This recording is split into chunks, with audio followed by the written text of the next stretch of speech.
Benedicite, soy el Padre Julio desde el Eremitorio Emaús de la Iglesia Antigua Diversidad Cristiana, la provincia anglicana de Cristo el Buen Pastor.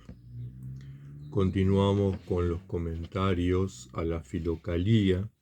Estamos comentando las sentencias del Pseudo Antonio. Hoy serán las sentencias 49, 50 y 51. Dice así el autor. La muerte, para los hombres que la comprenden, es sinónimo de inmortalidad, pero para los rústicos que no la comprenden, significa muerte.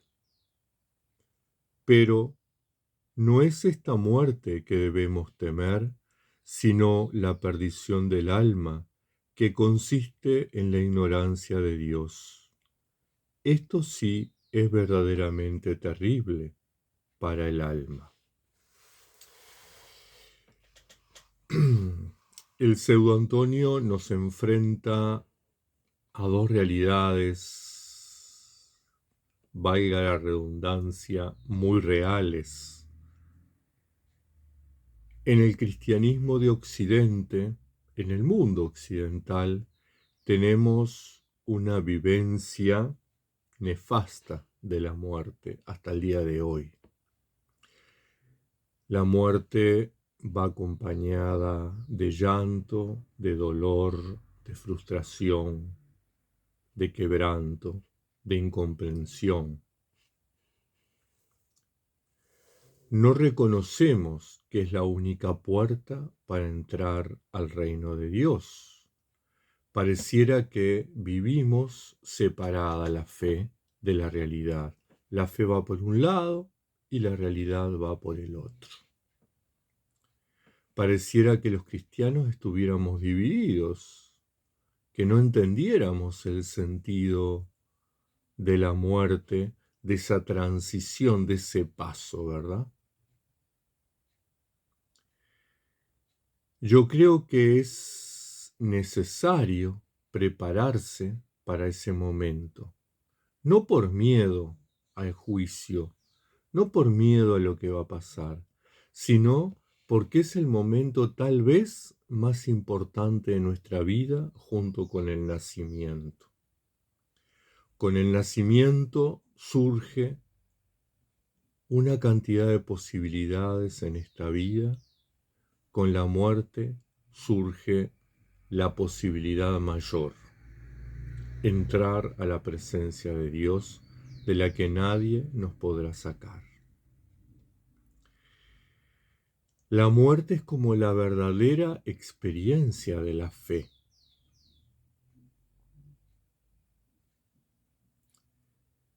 Así como salimos del útero materno a esta vida,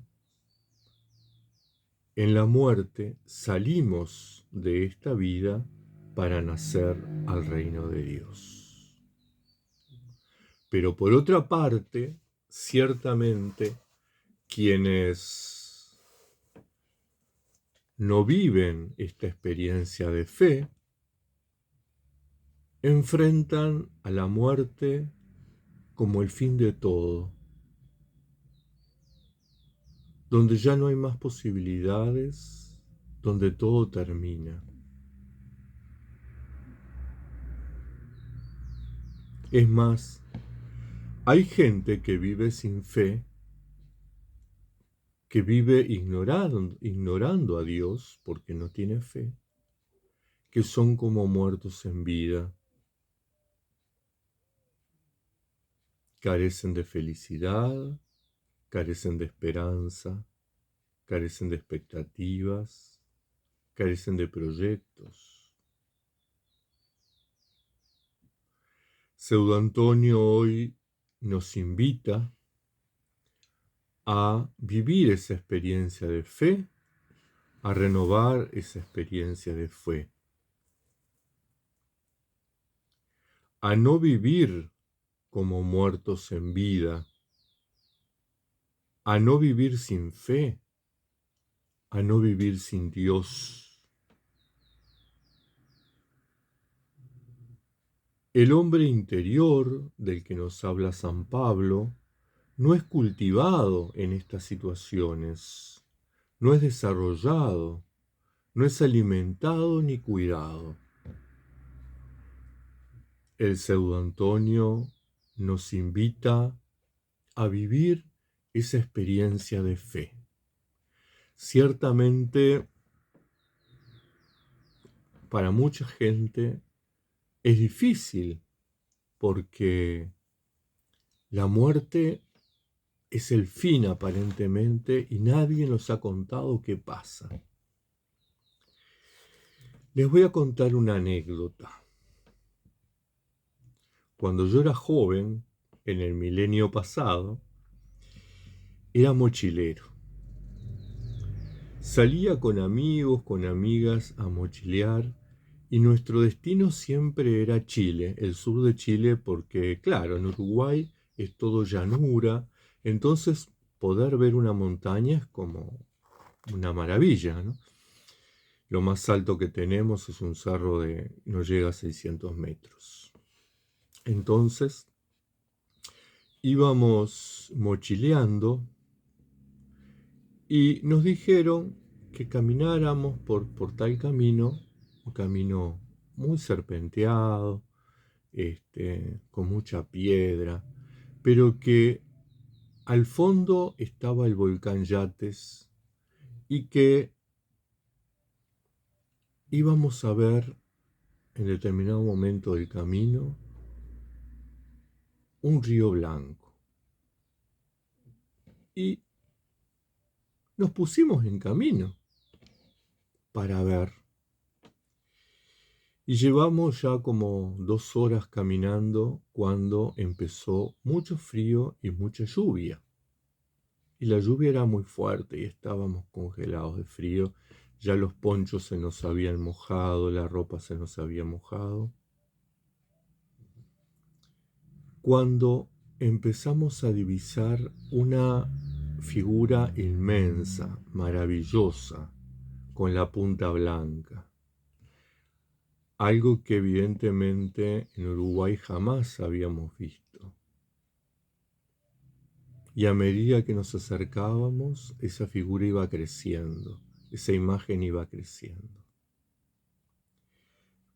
Hasta que finalmente tuvimos ante nosotros la inmensidad del volcán, pero a su vez tuvimos ante nosotros un maravilloso río de agua blanca, pero blanca, no transparente, blanca como el papel que está aquí arriba, con un puente de madera colgante.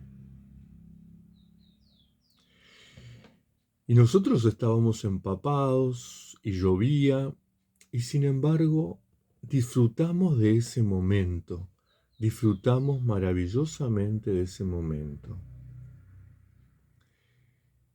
Y como si fuera poco lo que estábamos disfrutando, lo que estábamos gozando, vimos que al otro lado del puente, entre el monte, salía un humito, salía humo, y dijimos, vamos a ver quién hay, alguien hay, por ahí tienen algo caliente para convidarnos. Y ahí cruzamos el puente, disfrutamos ese paso, ¿verdad? Ese paso maravilloso de un lado al otro, de una orilla a la otra, mirando hacia abajo y disfrutando el agua blanca que corría entre las rocas. Y bueno, cuando llegamos, caminamos un poco más, había una casa, y en esa casa nos atendió una señora que nos dio ropa seca, nos secó la ropa en la estufa y nos dio de comer y retornamos, ya había parado de llover, retornamos, llegamos a la tardecita, estuvimos todo el día caminando, habíamos salido a la mañana muy temprano. Llegamos al atardecer y le contamos a los compañeros de mochileada que no habían querido ir y aquellos que se volvieron cuando empezó la lluvia, que valió la pena, que el esfuerzo valió la pena. La fe es eso. La fe es Confiar en que al final del camino está aquello por lo que hemos caminado, que al final del camino está la meta, que al final del camino está el disfrute, que al final del camino está la recompensa, que valió la pena todo lo que caminamos, todos los obstáculos que debimos salvar, porque al final está el premio. La enseñanza del pseudo Antonio va por ahí. La vida es compleja, la vida tiene obstáculos, no sabemos qué nos depara dentro de una hora, dentro de una semana, dentro de un mes, pero sabemos que al final del camino, el cruzar el puente de la muerte nos lleva a nuestro destino definitivo, nos lleva a la presencia de Dios, en quien hemos creído, en quien hemos confiado y a quien hemos buscado. Continúa el pseudo Antonio. La malicia es una pasión proveniente de la materia. Por lo tanto, no hay cuerpo privado de malicia. Pero el alma racional comprende esto. Su sed sacude el peso de la materia, que es la malicia, y, librada de ese peso, conoce a Dios, el Dios de todas las cosas, y se mueve con respecto al cuerpo como si enfrentara a un enemigo y adversario, no concediéndole ninguna ventaja.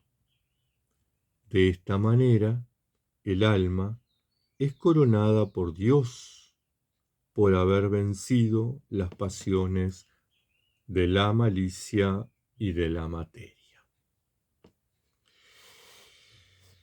Ciertamente el pseudo Antonio es hijo de su tiempo, ¿verdad? Donde la filosofía de la dualidad estaba muy presente, muy enraizada. Esa dicotomía entre cuerpo y espíritu, entre materia y alma. La materia asociada a las pasiones, el espíritu asociado a lo divino, al mundo de Dios. Pero la realidad nos dice que no somos un espíritu encarnado. La revelación nos dice que somos una unidad de cuerpo y espíritu. Esa unidad es la que asumió Dios en la encarnación. El Verbo se hizo carne y habitó entre nosotros. Aquel al que nos dirigimos es un Dios encarnado. El cuerpo, lo material, fue asumido en la encarnación. Jesucristo es verdadero Dios, espíritu, y verdadero hombre, materia, cuerpo.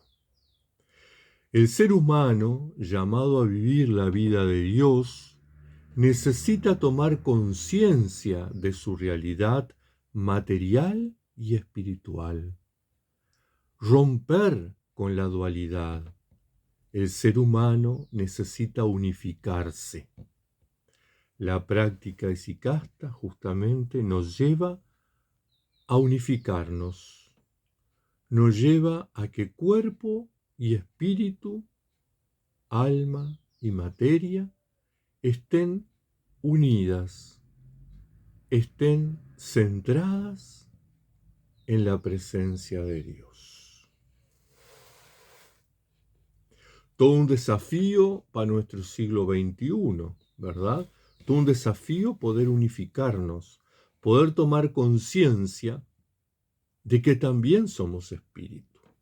Porque en el tiempo del pseudo Antonio pareciera que éramos carne, donde el espíritu estaba aprisionado, ¿verdad? Hoy pareciera que somos solo carne, sin espíritu. Bueno, es importante tomar conciencia de que el soplo de Dios está en nosotros. Dice Génesis que Dios modeló al hombre de barro y sopló aliento de vida. Ese aliento de vida, esa imagen y semejanza de Dios de la que somos portadores, está esperando que tomemos conciencia de ella. En este siglo XXI, siglo del materialismo, del individualismo, del consumismo, Pseudo Antonio nos invita a pensar, a reflexionar, a creer que también somos espirituales.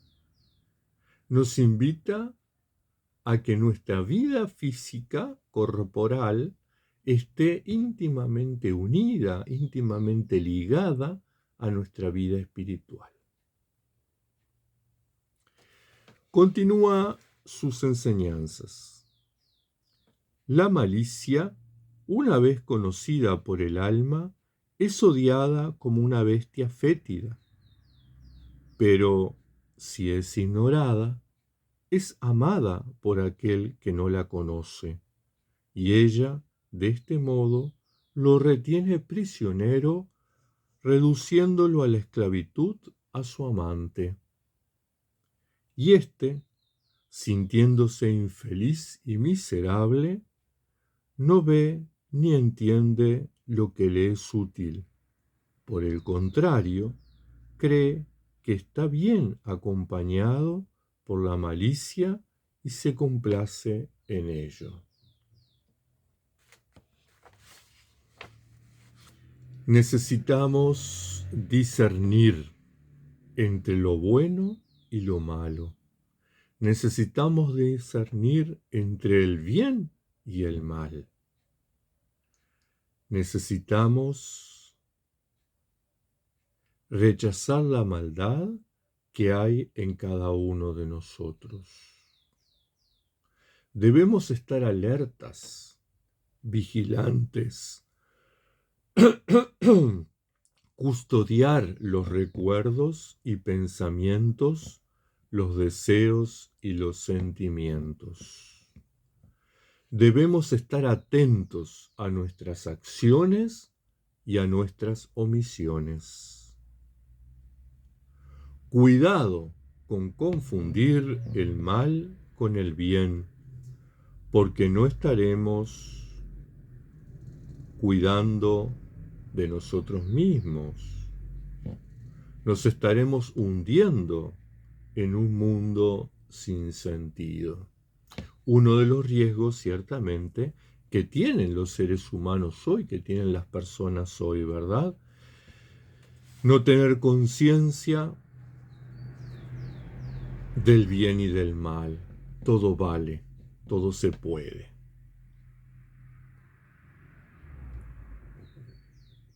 Es importante poder discernir.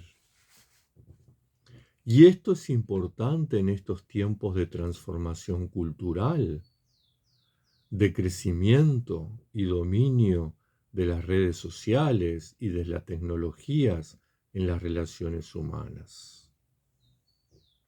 No podemos confundir el mal con el bien. Necesitamos desarrollarnos, necesitamos promover una fe crítica, una fe adulta. Necesitamos ser capaz de dar respuestas a los desafíos actuales, de combatir los nuevos males que enfrentamos, que amenazan nuestras vidas físicas, psíquicas y espirituales. Para eso, evidentemente, es necesario el discernimiento. Para eso, necesariamente, es fundamental poder sumergirnos en el proyecto de Dios, tener como meta a Dios. De lo contrario, estaremos navegando sin brújula para cualquier lado. Nuestra brújula señala siempre un norte, y ese norte es Jesucristo, sus dichos y sus hechos transmitidos en los evangelios. Ese es el gran cernidor que nos ayuda a discernir. Ese es el gran lente que nos permite leer los signos de los tiempos, que nos permite discernir entre el bien y el mal, que nos permite identificar el mal y elegir el bien. Ciertamente, en este siglo XXI, la práctica esicasta es una técnica, es un camino, es una disciplina que a muchos nos ayuda para poder situarnos en el contexto histórico, que nos ayuda a discernir entre el bien y el mal, que nos ayuda a elegir el camino del bien, que nos ayuda a construir, lenta, pero seguramente, una civilización de paz y de justicia, donde el reino de Dios es posible. Hermanos, hermanas, me despido hasta el próximo encuentro. Que la Madre de Dios nos proteja, nos acompañe y nos bendiga.